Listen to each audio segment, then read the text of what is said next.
What's good, creative fan? Brandon Washington here, and we are back with another breakdown video. Today we are talking all about lights, the lights that I personally use when I'm on set, and a couple things that I think will actually help you guys out a lot when it comes to your video productions.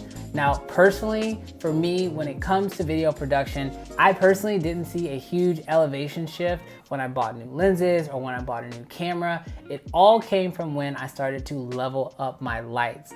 Not just buying better lights, but also learning how to use them really changed everything for my entire video production workflow, and ultimately the way that my videos were being perceived by not only other creators, but most importantly, at least in my situation, clients. So today we're going to be walking through a lot of the gear that I personally use pretty much on a week-to-week basis at this point, using them not only on personal projects but also for client projects. So without further ado, I want to jump into the first major tip and the first thing, and that is you'll notice that I have these two big cases on my desk. These are both Pelican cases. Now, before we talk about any of the lights that are inside of these cases, I have to strongly recommend that if you are planning on investing in some really good lights, definitely invest in Pelican cases or some type of heavy duty case to carry around your gear in. Yes, I know that the Aputure lights come in their own little cases, and I know a lot of the lights that you buy on Amazon or wherever, they will come in their own little cloth bags.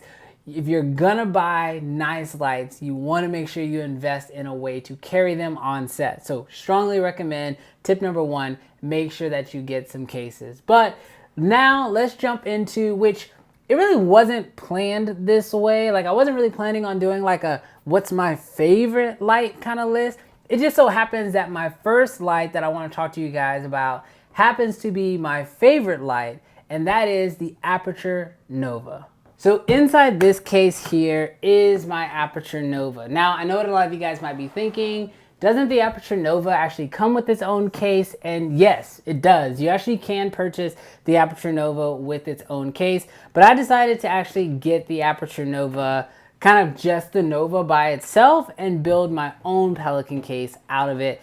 It allowed me to customize it a little bit more than theirs, and also I wanted to keep it a lot smaller, and so this case here is actually a bit smaller than the one that Aputure sells with theirs, but it still holds everything the same. So the Aputure Nova is a RGB light. Now, RGB pretty much just means that this light can replicate any color on the RGB spectrum, but that's not just good for like cool effects like, you know, police effects or party effects, things like that. I've actually used this light a lot to actually help in productions that are for more professional style clients. Things like creating an accent wall, whether that is like a blue splash on the wall or a green splash on the wall, to just help add some depth to the overall shot. But the other thing that really comes in handy with a light like this is if you ever find yourself in a situation where maybe you don't have enough lights to actually light the entire room, but there are other lights already in the room, with an RGB light like this, you're actually able to make minor changes, even just to the color temperature itself. Whether you are raising or lowering that Kelvin temperature, or you're adding a certain amount of green or magenta tint to your overall light, you're able to add all that with an RGB light like this. Now, my favorite thing about the Nova is its size. Well, its size plus its price. Now, I know what you guys might be thinking. A light like this seems, well, pretty expensive. And I'm not gonna sit here and pretend like this light is cheap by any means, but I will say that to get another light comparable to this would cost you anywhere between double, possibly even triple the price. And that's the thing I love about this light, is that it is such high quality, but for such a great price. Now, the nice part about this light is it's actually really easy to set up and to operate. Aputure's done a really good job about making everything work directly through this little box here. This box not only is going to allow you to control the light if you have it actually attached to the light itself, but you can also run an extra long cable that comes with this light and have this actually connected to your C-stand. So that way, if you want to put your Nova up in the air and you don't have access to this box right on the back of it, you can still control it. Now, a couple things about this light, because I know a lot of people are going to ask, how soft is this light? Well, It's very soft for the type of light panel that it is, but it's still not the softest thing ever. And so what I typically find myself doing is running this light through some type of diffusion. My go-to type of diffusion right now has been the Westcott 4x4, and I just have a nice piece of diffusion that just velcros directly to it, which makes it very easy not only to set up and tear down, but also it's just easy to work with on set. So I have found that when it comes to setting up a key light, this Nova through my 4x4 Westcott has by far been my favorite type of setup. Now, that being said, this thing is pretty big, and so is the 4x4. So this doesn't always work in every situation, but when it can work, I definitely run to this as being my main key light source. But when I'm not using the Nova, there's another light that I have to run to. It's what's in this case that probably gets used the most, and that has to be Old Faithful, my 300D Mark II. Now, I know Aputure has come out with a lot of different lights that are pretty much dissimilar to this, whether that's the 120D Mark II or the Amaran systems. I have just found that when it comes to output, longevity, something that can pretty much take a beating, the Aputure 300D is definitely a go-to light for me, and for a lot of different reasons. So one of my favorite things about the 120D is just one, its size. Because it has such a small footprint, it's very versatile in the way that you can actually use it. I've not only used this thing through a light dome, so using it through a softbox in order to act as a key light, but I've also used this as just a light to just fill an entire room with light. I found myself in lots of situations where I'll literally just take this light, throw a Fresnel on it, and literally blast it up at a ceiling in order to give myself some nice soft light across the entire room. This can really be helpful, especially when you're shooting in places that have like ugly fluorescent lights that you don't really want to deal with. One big tip that I normally do is when I walk into a scene, I try my best to not need any of the existing lights that are in the room. And I like to create the entire setup 100% off of the lights that I've brought into the room. And the 300D Mark II has been a huge component of that. Now, I know what you guys might be thinking, well, the Nova compared to the 300D, well, which one is brighter? Personally, I have found that I can get definitely more output with the Nova, and obviously because it is a much bigger panel, of course, coming straight off of the chip itself, the Nova is going to be significantly softer. However, when it comes to the 300D, there are so many different ways that you can actually go about using this light. Whether, like I said, it's blasting out of a wall in order to create soft light with it, going through some type of softbox like a light dome, or even blasting this through a 4x4, or even kind of combining the two together and using the 300D through something in order to bounce it and then go through diffusion, creating something like a book light. There are just so many ways that you can use 300D, and personally, I've tried pretty much all of them and it holds up on all situations. Now, this is not the only light that lives in this case. There's another light that lives in here. Now, full transparency, this is probably not a light that you're gonna wanna buy, but it's still a really, really fantastic light. And the only reason why I say it's maybe not a light that you're gonna wanna buy is because it's a bit pricey. All right, so we won't spend a whole lot of time on this light. Unless you guys have more questions about it, be sure to leave those down in the comments.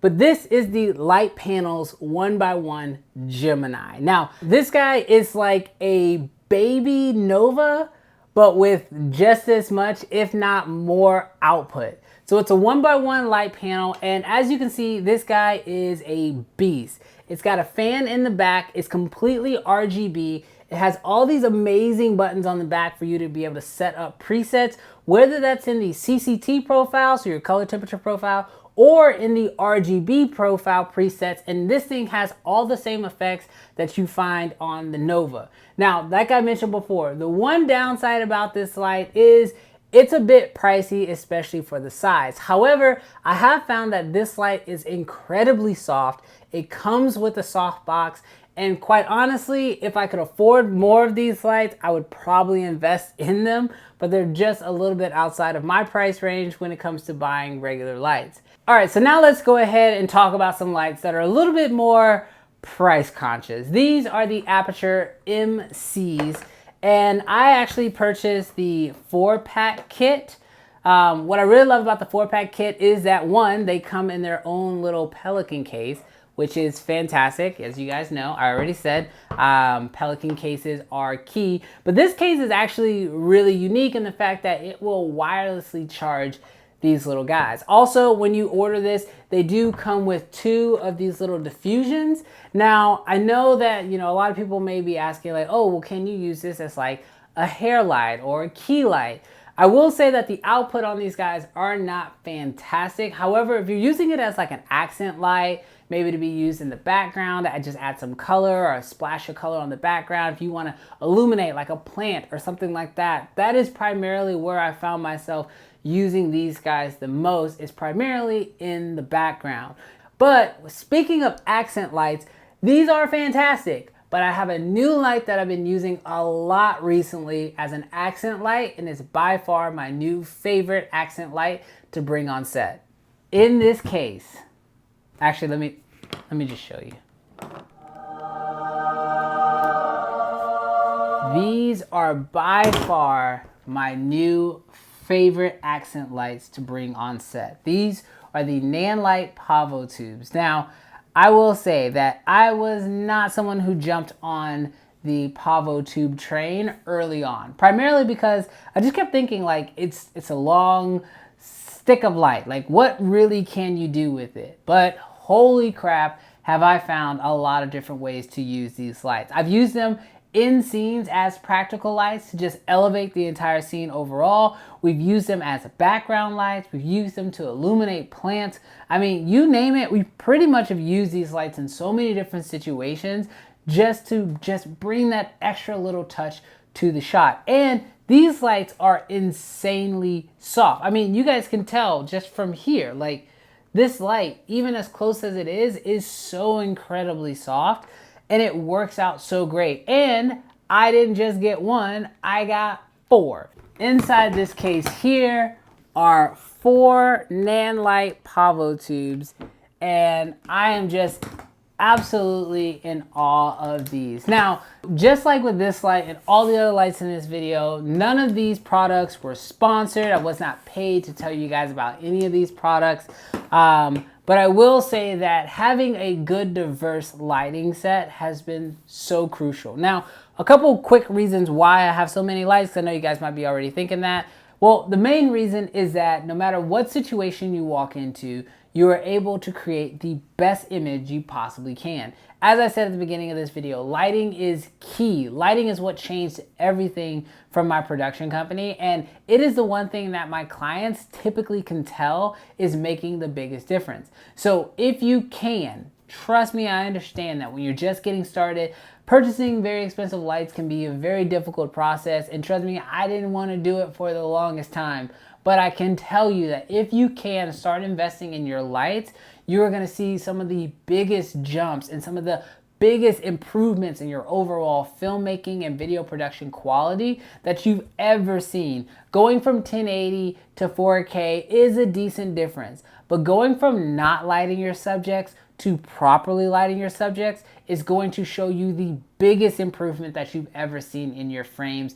Trust me. But thank you guys so much for checking out this video. If you guys have specific questions when it comes to lighting, let me know down in the comments down below, and I will do a follow-up video going over all the lighting stuff that you guys want to know, whether that's diffusion, C-stands, you name it, let us know, and we will answer that in a future video. Catch you guys in the next one.